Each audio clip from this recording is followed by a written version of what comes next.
potong, harga reserve dia RM200,000. Katalah hari lelong tu tak ada pembida, tak ada orang yang nak beli rumah tu, bank akan buat lelongan semula. Tapi masalahnya bila dia buat lelongan semula tu, harga dia bukan RM200,000 lagi dah, harga tu akan turun.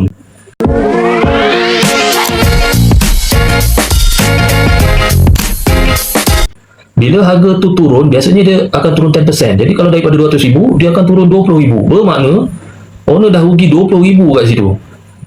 Tu banyak yang orang tak tahu. Bila rumah masuk lelong ni, tak ada pembida, jadi next lelong tu, rumah tu akan turun harga. Bila turun harga, owner lah yang rugi. Jadi kat situlah kadang-kadang bukan kita nak jual cepat, tapi memang kena jual cepat. Sebab kalau rumah tu tak dijual dengan cepat, makin lama dia akan turun harga, makin lama makin turun harga, owner yang akan rugi. Jadi kalau ada yang tanya kata tak salah ke jual beli rumah lelong, memang tak. Sebaiknya kalau rumah tu masuk lelong, lebih baik jual secepat mungkin. Lelongan kedua ketiga jual. Kalau tunggu lelongan next lelong, harga tu akan terus jatuh. Dan siapa yang rugi? Owner lah yang rugi. Jadi kalau orang tanya saya, tak rasa bersalah ke jual beli rumah lelong ni? Tak kesian naya kat owner ke? Bagi saya tak. Kalau memang dah owner tu tak boleh nak selesaikan dengan pihak bank, sebaiknya jual cepat, cari pembeli cepat.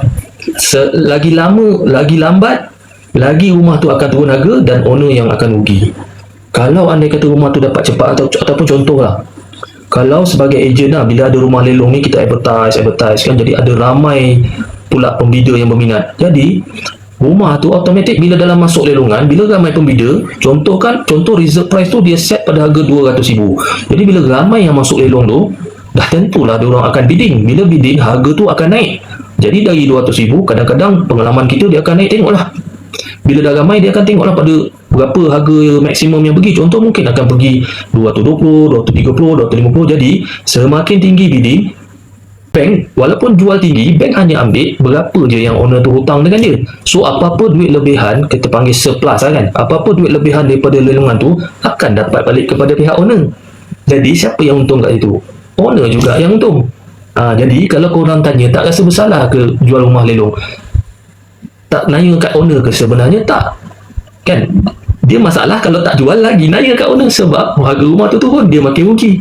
Jadi kalau kita jual rumah lelong tu segera, nak pula tu lelongan ramai yang masuk, harga akan naik, owner yang untung sebab owner boleh dapat surplus kat situ. Saya nak share jugalah satu kisah. Ini memang real case.